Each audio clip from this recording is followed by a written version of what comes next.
senatorial slate? May plano po ba kayong madagdagan ito? At kung matadagdagan ba, sino po bang nakikusig na para marami kami gawin na senador?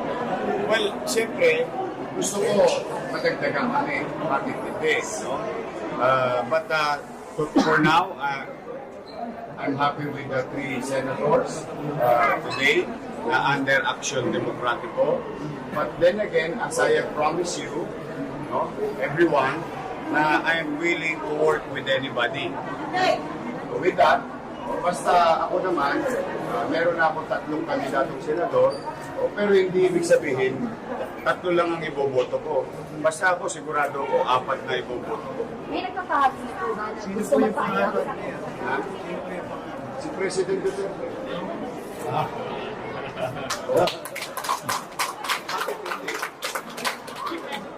I think, well, hindi natin pwedeng tawaran yung kanyang kakayanan. He is a qualified candidate for the Senate.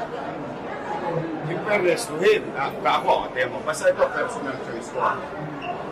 In fairness to him, no, kami, for example, sa mga nagawa niya para sa Maynila. Kumbaga, sa dami ng ginawa ni Pangulong Duterte, siguro naman sa 12 senador, hindi naman kalabisan na iboto natin siya bilang senador. Ako, basta ako, sigurado ko sa sarili ko, 4 na iboboto ko. Ang aking 3 senador, at saka yung personal choice ko na si President Duterte. Some sort of endorsement po ba ito? Welcome siya sa inyo as candidate? Well, I'm going to vote for him personally, and I'm going to endorse him, hopefully, kung papayag siya. I'll be honored. I'll be humbled and honored. Na umuo si Pangulong Duterte, nakuha ko nga siyang iboto, hindi ko pa siya makuha ang i-adapt. Dahil, di ba sabi ko nga sa tao, siyam na lang ang problema nila dahil meron akong 3. O ngayon, 8 na lang ang problema nila, meron akong 4. If President Duterte will give me that honor for him to be adopted to our slate. But for the meantime, ayoko naman pangunahan si Pangulo.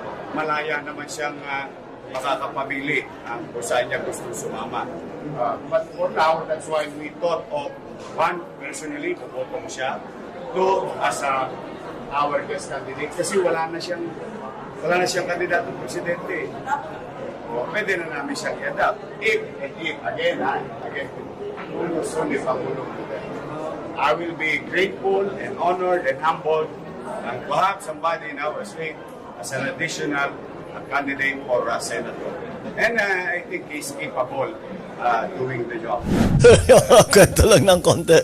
Well, it's very simple actually. My interest in the actual start of my work for my work in the agricultural sector began when this gentleman on my left here was the sectoral representative of agriculture in my first term in Congress, and we had several discussions and seeing what to do with the agricultural program, because it was very clear that the programs that were discontinued in 1986 were not really replaced by anything. And that's why pinabayaan na lang yung Agri. And then when I became governor in 98, it was really a very simple analysis for me, because I looked at the demographics, and 74% of the population of Ilocos Norte directly or indirectly derive their income from agriculture. So I said, if I'm going to do my job and take care of my constituents, we have to fix Agri.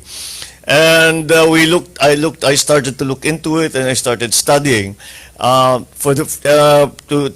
In my mind, the only reason that we were met with any success in our agricultural programs in Ilocos Norte was that there were so many extremely good, competent, talented people in DA, in the different departments, in SIFDEC, in all of the BAI. Lahat ito, ang daming magagaling. And I said, what happened to all these people? We're not using them properly. And that's what we did. So we went into, I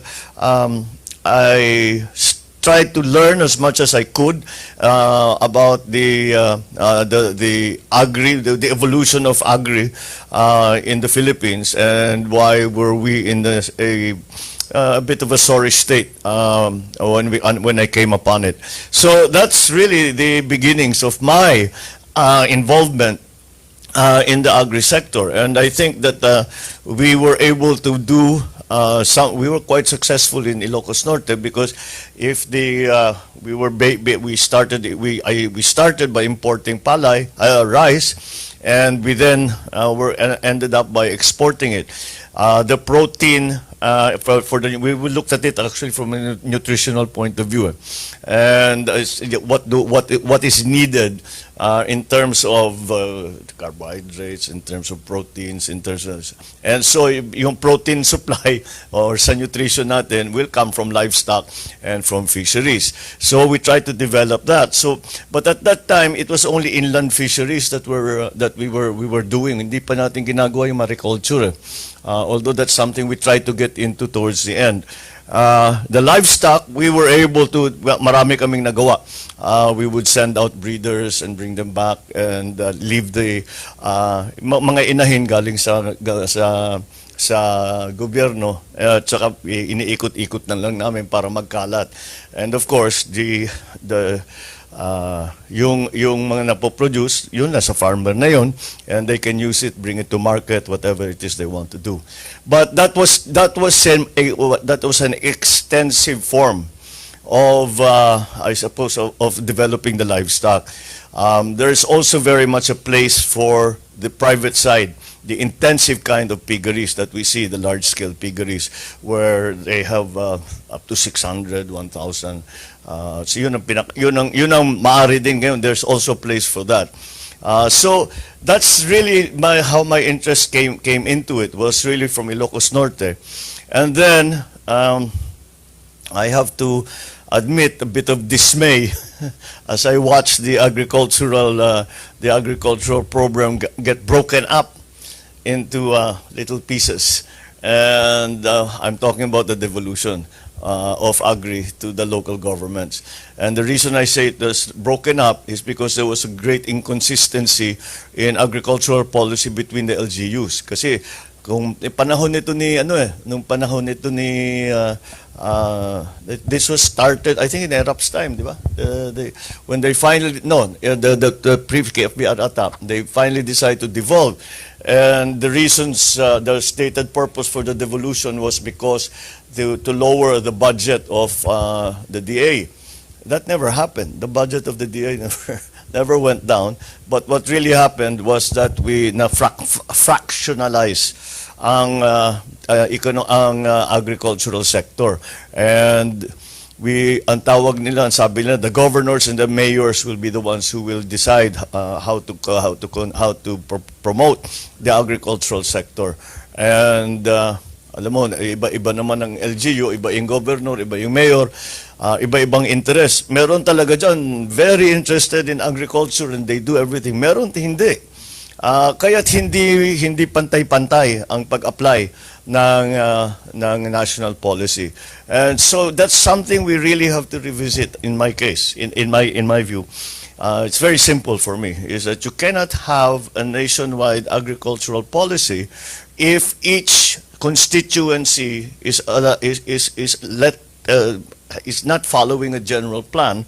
Pero kung ano yung kanilang concerns doon sa kanilang constituency. So if we are going to be able to assure ourselves of food supply, of being able to feed, and when I say feed, not merely put food in people's mouth, but actually provide them proper nutrition, then I think there's going to be a great need for an overall plan.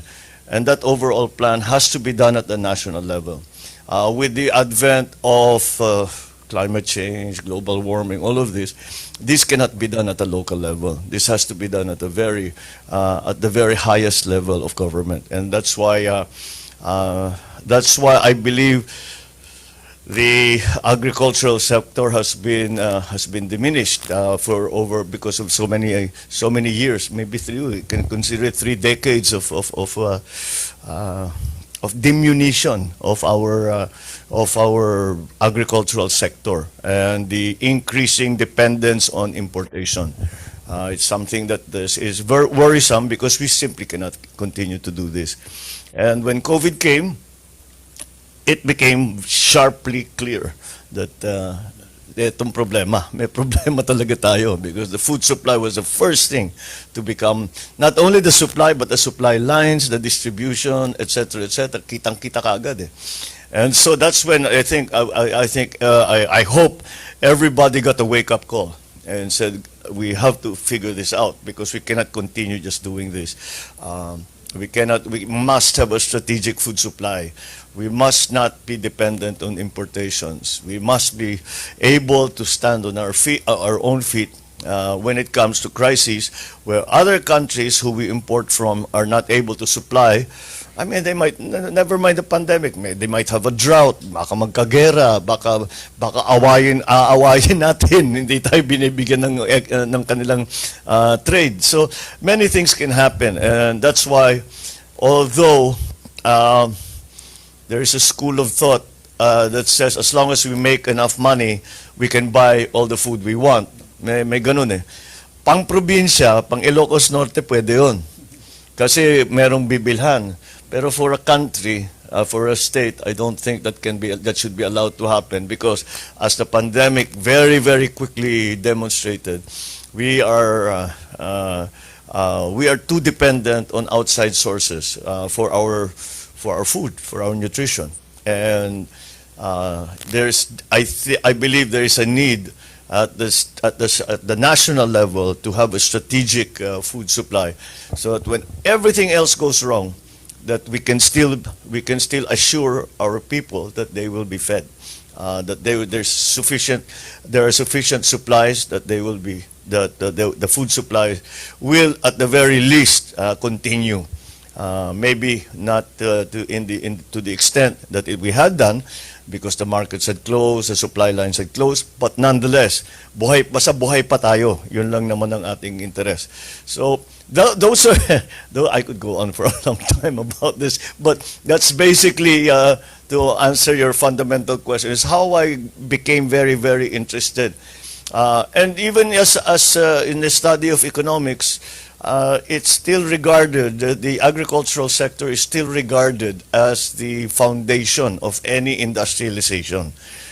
You cannot really move to an industrialized state unless your food production is sufficient. That's my view. And I think it's the view of many people who have studied the actual role of the agricultural sector in our economy. We might have a good opportunity coming up with the Mandanas ruling, that will give the LGUs more funding to pursue the aims of the agricultural sector. But still, it still has to come under an overall plan, because hindi mo talaga. How can you assure a food supply when you cannot know how much we will harvest from that province, how much we will harvest from this province, when it will come, are there 2 plantings, are there just 1 planting, all of these things have to be put into the DA black box and come up with a plan. So I think that's where we are now. We have a great, as far as the agricultural sector is concerned, there's a great deal that we have to do. But there are some really good potentials out there. We have many problems to face, but there's a great deal that we can do, simply because we do not need to reinvent the agricultural wheel, as it were. We can follow the examples of what we had done, maybe in the 70s and the 80s, that we were able to successfully assure a food supply for our people. So that's the aspiration, and let's hope with these kinds of discussions, we come up with the good ideas that we are going to need to actually arrive at that situation. Thank you so much, Senator Bongbong. With your rich background and that very inspiring vision, we'll start our interviews discussions. I'd like to let you know the ground rules here. We have 3 interviewers, and they'll be discussing aspects of the recommendations, which we gave the recommendations 3 weeks ago. And you've told me that you've studied them, etc. And we look forward to your insights on this. Our first person, and each will be limited to about 12 minutes. The first person will be Leonie Mantuayor, who represents the Federation of Free Farmers. Leonie, can you please proceed with the recommendations and your thoughts, and Senator Bongbong's ideas on your thoughts and recommendations? Can you proceed, Leonie? Salamat, Ernie, at magandang umaga, Senator Bongbong. Alam po ninyo, Senator, yung sinabi nyo na mahalaga yung papel ng agriculture, number 1, in terms of securing our food supplies. Bukod po doon, sa aming pong 5 grupo, in-emphasize din po namin yung role ng agriculture in generating jobs. Kasi I think you're aware that in terms of the investments required to produce 1 job in agriculture, maliit po yan compared to industrial. So you can create many more jobs in the rural areas with much less outlay as compared to industry. So importante po yan, not only for us now, but for our economic recovery. And of course, if we are able to support our farmers and fisher folk and the other stakeholders, you create greater prosperity in the rural sector, pati po yung paglipat ng tao sa yung tinatawag na rural exodus, ma-minimize po natin yon. So mas balance po yung ating development. Ngayon, Senator, alam po niyo 20 years ago, I was then the Secretary of Agriculture. Hindi ko makalimutan yung isang pangyayari. Pumasyal po kayo sa Department of Agriculture.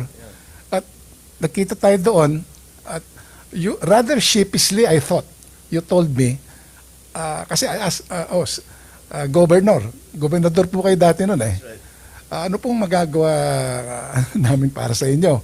And you know, you, as I said, rather sheepishly and a bit self-deprecatingly said, I'm here on a begging mission. I was struck by that. Na why should a governor beg for his constituents, the farmers and the fisher folk? So I saw immediately there was really a disconnect between the levels of budgetary, provision that we give from the DA at the national level vis-a-vis the local governments. Yun nga po, nabanggit po ninyo yung problema sa devolution. Nilipat yung papel sa LGUs, technicians, etc. Pero yung kaakibat na budget, hindi naman sumunod po yun. At saka, the bigger problem really is the share of agriculture in terms of the total budgetary pie. So, ang question ko ngayon, Governor, or rather, Senator also, kung sakaling kayo po yung maging presidente, how do you concretely plan to address this budgetary gap? Kasi nakita naman po natin yung papel ng agriculture, food security, job generation, and then balance rural-urban development and creating purchasing power in the rural sector. So concretely, in terms of the budget and what specific programs have you in mind to try to right, kumbaga, the situation? Salamat po. Thank you, Leo.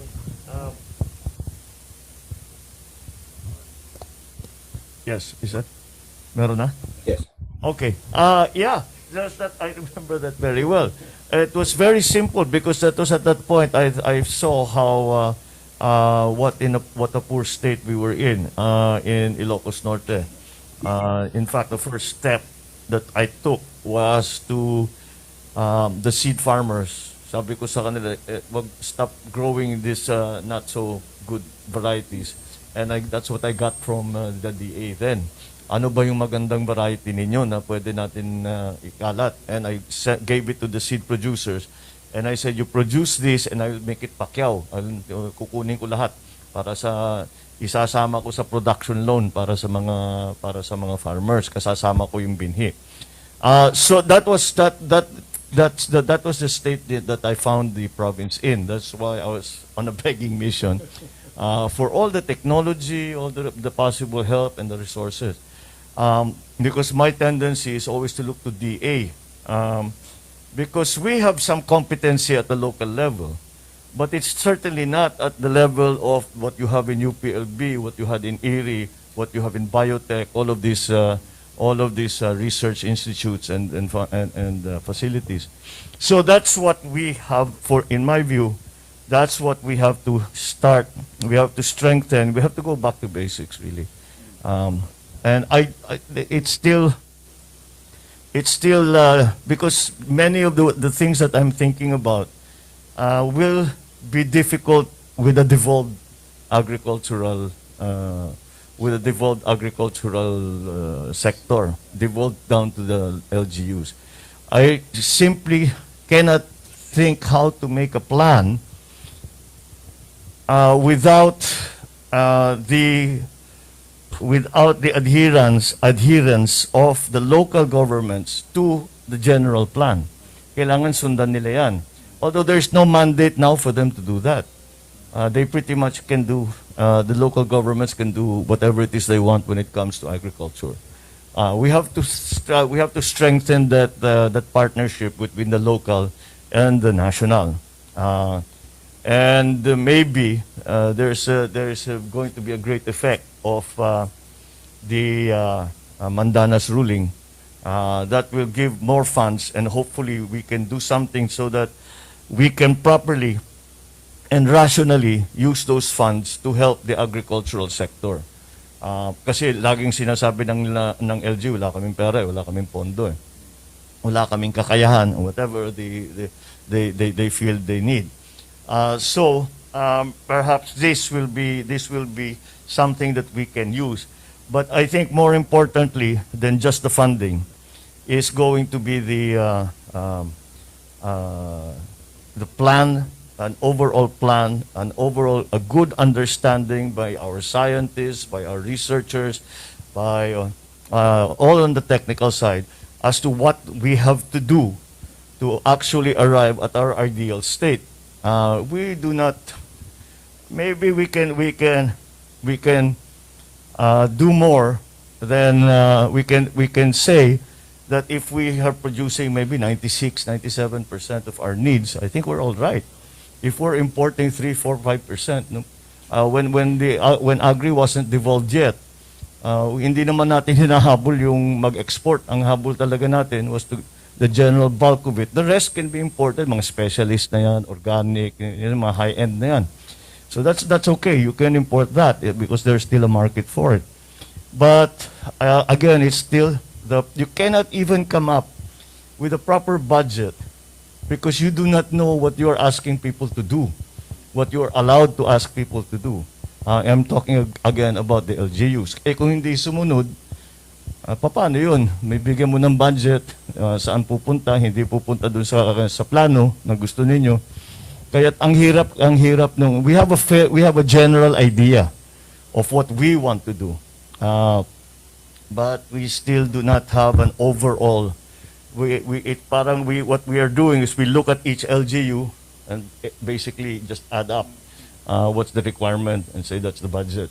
That doesn't mean that we are moving forward in terms of production, in terms of research, in terms of mechanization, in terms of financial support, market support. Ang dami niyan eh.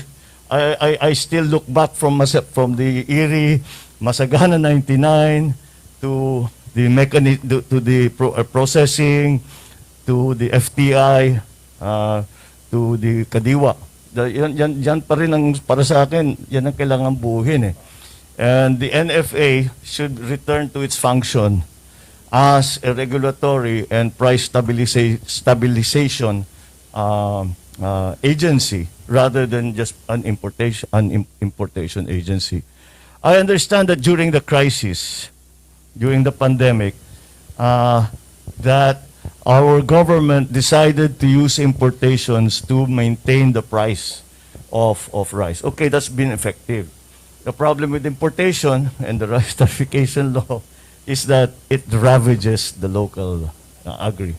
And one of the problems that we see is young people don't want to go into agriculture.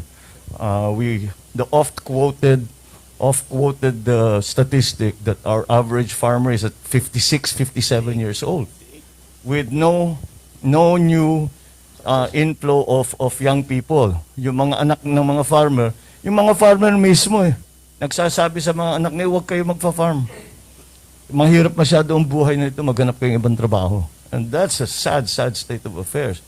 So kung hindi natin maayos yun, and I think it will come down quite simply to profitability. We have to make our yields higher. We have to have, as I said, the better varieties, and so that then we have to rationalize our spending. Because whatever you do with palay, whatever you do with rice, napakanipis nung ROI niyan, napakanipis nung profit margin yan . So there's a place for high value crops. There's a place to maybe readjust now to livestock and fisheries, because when we talk about agriculture, we tend to think about crops. Agriculture is not just crops; it also includes fisheries and livestock.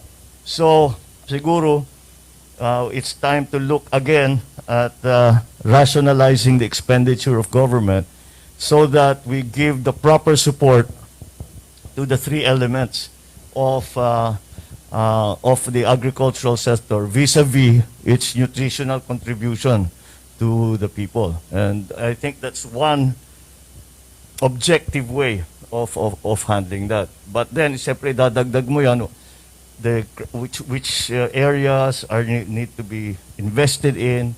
Those are the things. But this all comes from a large overall plan. Yeah. And until we have that, ang hirap gawin itong ating mga gustong gawin. Yeah. We just have to make sure. I don't know how we will do it. We'll go into partnership with the provinces. Provinces like Isabela, yung mga big producers, Pangasinan, which is now very involved in mariculture. All of this, where do we invest? But we have to know what's going on out there first. We have some good statistics, but we have to have a plan. And right now, wala pa tayo masyadong ipinapalabas na plano.